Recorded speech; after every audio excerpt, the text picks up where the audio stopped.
Boa noite, irmãos. Estamos aqui mais uma vez agradecidos a Deus pela rica oportunidade que Ele nos concede de poder trazer uma mensagem hoje, quarta-feira, o dia em que muitas igrejas param para fazer os cultos de oração. E a gente fica feliz porque a gente pode estar aqui juntamente com os irmãos através desse vídeo, louvando a Deus e podendo falar as grandezas de Deus, aquilo que Ele gostaria que nós falássemos para vocês. E eu quero falar hoje sobre um versículo muito conhecido de todos os cristãos. Está em Filipenses capítulo 4, versículo 13, que diz assim: posso todas as coisas naquele que me fortalece. Essa é uma das grandes mensagens que o apóstolo Paulo traz para a igreja.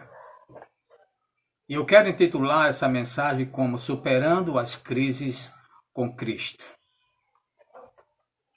Não é todo cristão que pode recitar esse versículo. O que há por trás desse versículo? Há uma grandeza tão grande que às vezes as pessoas não param para entender antes de cantar, antes de recitar, antes de falar.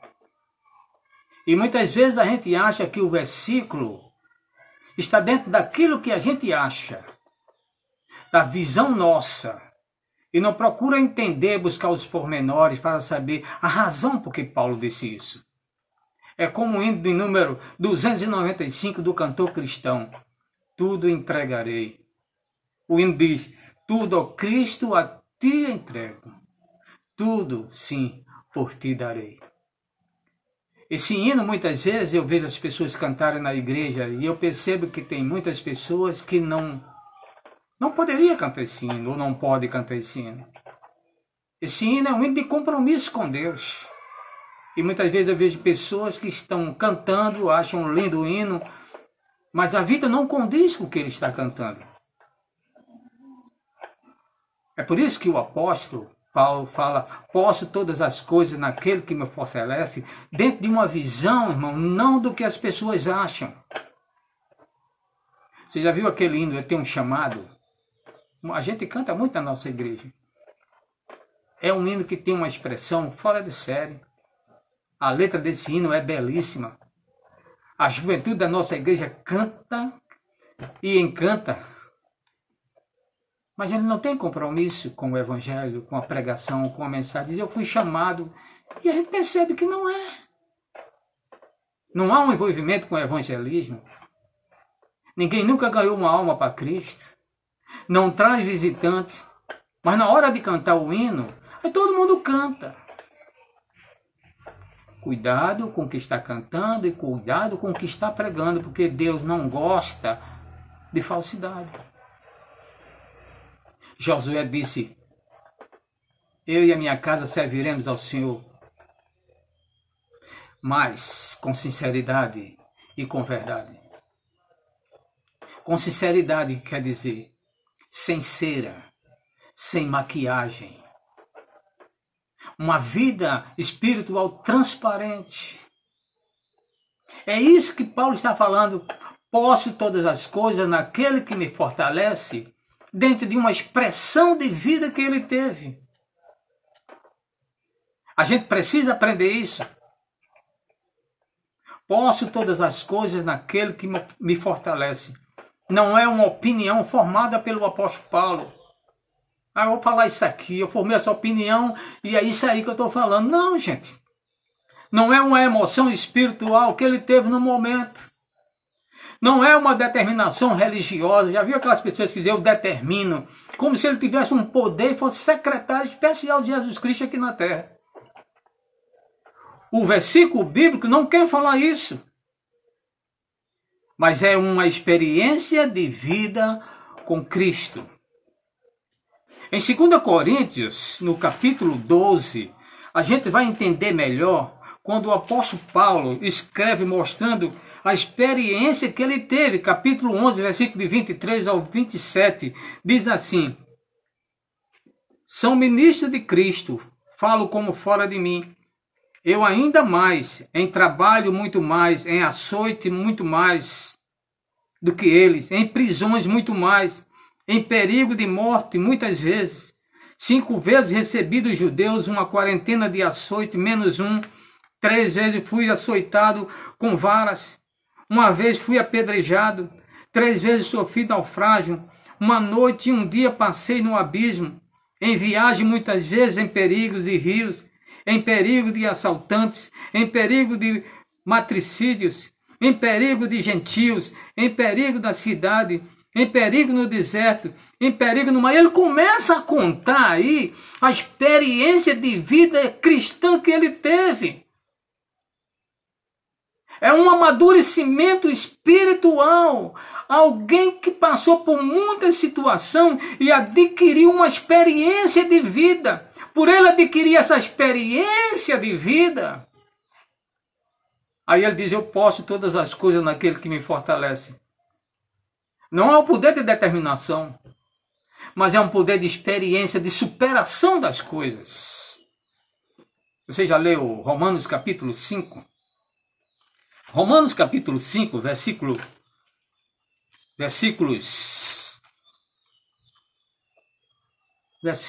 3, diz assim: não somente isto, mas também nos gloriamos nas tribulações, sabendo que a tribulação produz perseverança, e a perseverança experiência, e a experiência esperança. A tribulação, os problemas que nós passamos nesse mundo, nessa vida, nos deixa pronto para enfrentar qualquer situação amanhã. Sabendo que essa experiência é com Cristo, porque se não for com Cristo, a gente deserda. Se essa experiência que a gente passa, Deus não estiver na nossa vida, a gente fica pelo meio do caminho. Essa experiência Deus concede aos cristãos verdadeiros para que eles possam estar seguros e possam dizer, eu posso todas as coisas naquele que me fortalece. Não há receita melhor para aprender a viver nesse mundo do que a experiência. Paulo chega a dizer assim, eu estou experimentado. No capítulo 4 de Filipenses, nós vamos ver, no mesmo texto que nós lemos, ele vai dizer assim, irmãos, vai dizer assim, Filipenses capítulo 4, versículo 12, olha só, sei passar necessidade e também sei ter abundância. Em toda maneira e em todas as coisas estou experimentado. Aprendi tanto a ter fartura como a ter fome, tanto a ter abundância como a padecer necessidade. Por isso eu posso dizer, posso todas as coisas naquele que me fortalece. Quando eu me converti ao Evangelho, eu gostava demais desse versículo, ainda gosto. Mas falta de experiência, falta de entendimento bíblico, eu achava que eu, como crente, estava vivendo um momento de muita felicidade, de euforia. E eu achava que eu, como crente novo convertido, eu tinha um poder, era uma alegria de cantar, era uma alegria de falar, e eu já pregava com 3 meses. E aquilo me empolgava, e quando eu lia, posso todas as coisas naquele que me fortalece, eu ficava firme, como um leão. E depois eu fui entendendo que não era nada daquilo. Sou tão fraco como qualquer um. Sou tão frágil como qualquer coisa. Nós vivemos debaixo do jugo do pecado. Mais tarde eu entendi algumas coisas, percebi que não era tão poderoso. Mas eu comecei a entender, que aquele versículo era um versículo de superação. Em Cristo, eu quero definir para os irmãos o que é superação. Superação aqui, irmão, é ir além das nossas forças. E isso só acontece quando o Cristo está conosco. Em 1 Coríntios, capítulo 10, versículo 13. E em 2 Coríntios, capítulo 1, 8 e 9. Eu vou ler 2 Coríntios, versículo 8 e 9. 2 Coríntios, capítulo 1, versículo 8 e 9. Não queremos, irmãos, que ignoreis a tribulação que nos sobreveio na Ásia. Fomos sob maneira agravados, mais do que podíamos suportar, de tal modo que até da vida a gente quis desistir.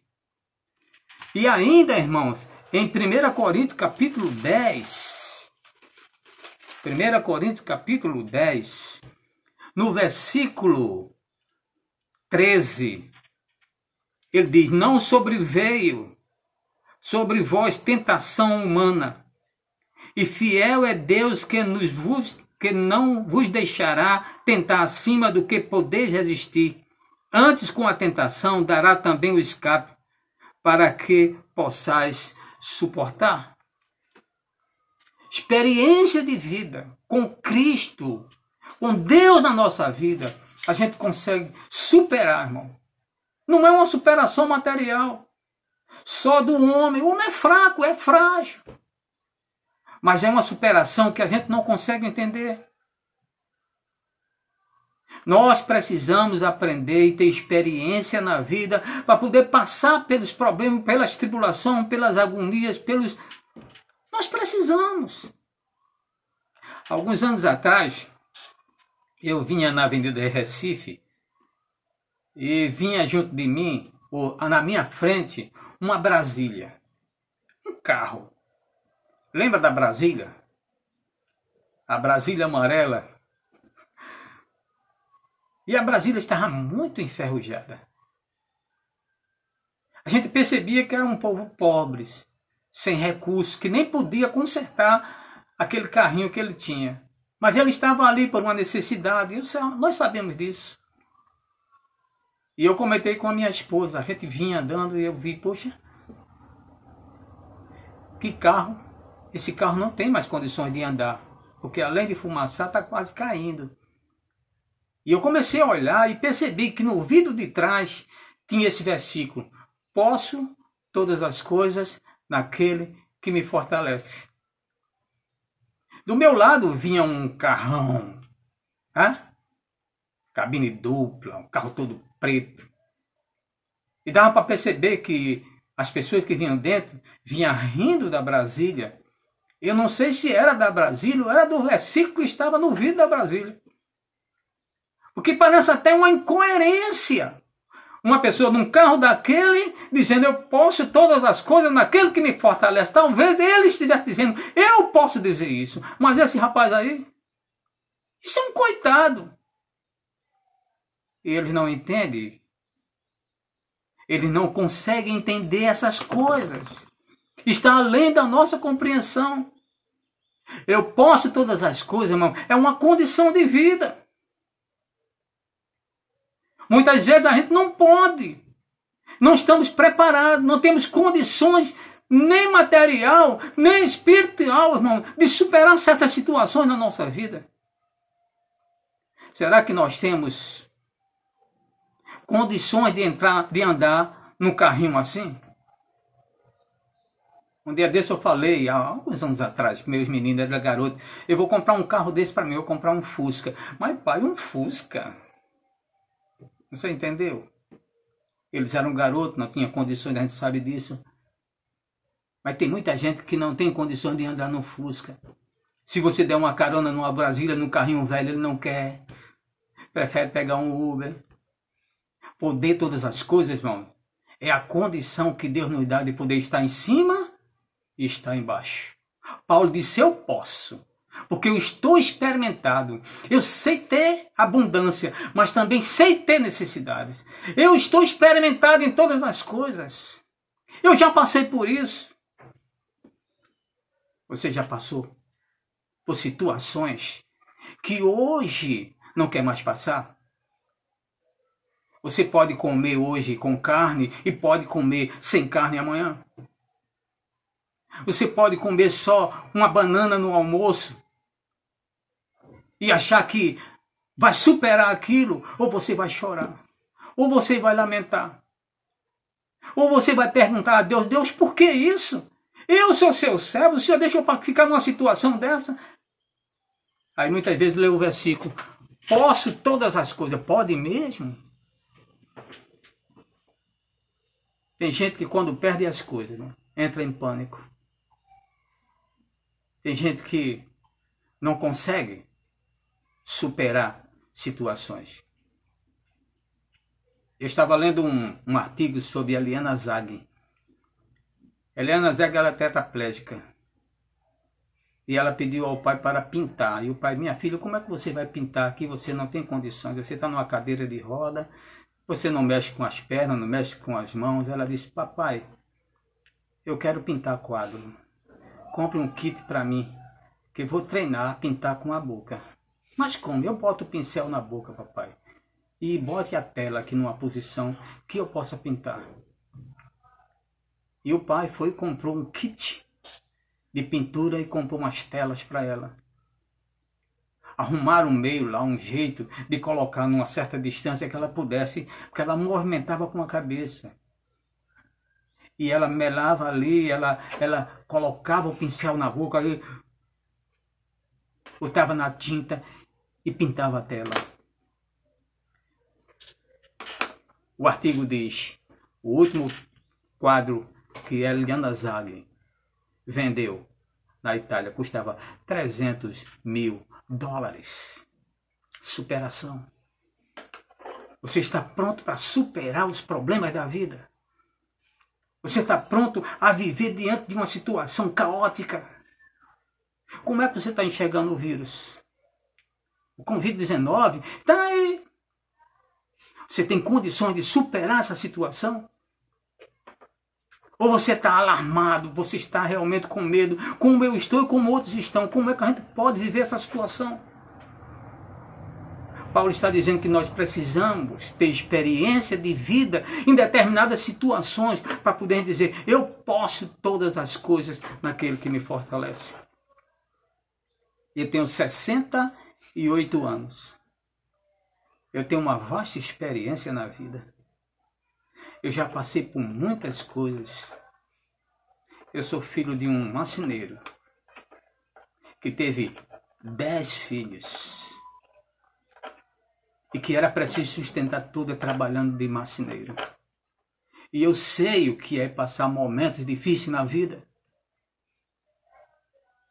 Você sabe? Já passei por muitas crises.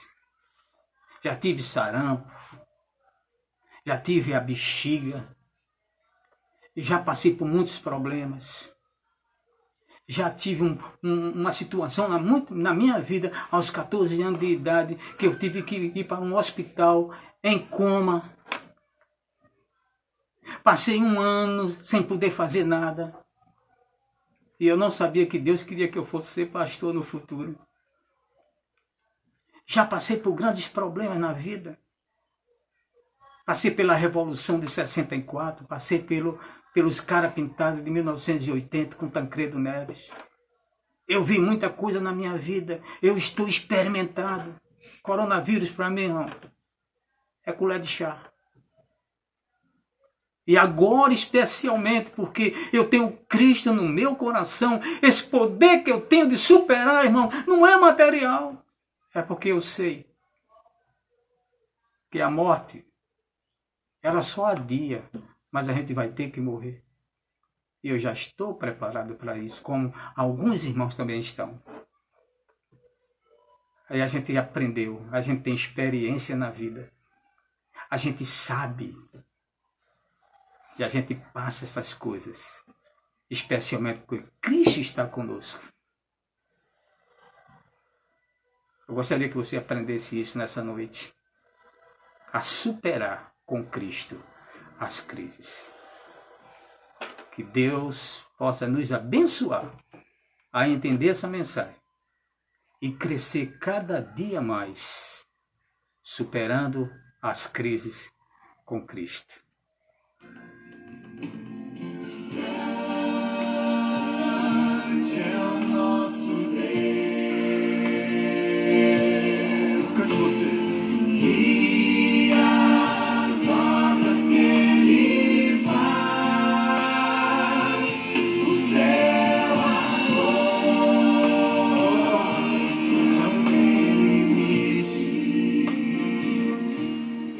Vamos orar, vamos pedir a Papai do Céu que Ele nos ajude a crescer na experiência com Ele, para enfrentar as tribulações e os problemas dessa vida. Oremos. Senhor Deus, querido Pai que está no céu, graça te damos, ó Deus, pela tua bondade e tua misericórdia para conosco, de nos conceder, ó Deus, um momento de poder falar contigo e falar, ó Deus, através dessa intimidade que Jesus concede que a gente fale. Nos ajuda, Pai, a superar as crises, os problemas dessa vida. Nos faz, ó Deus, olhar para Ti. Faz com que a nossa visão seja vertical, ó Deus, e não horizontal. Nos ajuda a crescer, a amadurecer espiritualmente, para poder encontrar com o Senhor de pé. No nome de Jesus. Amém.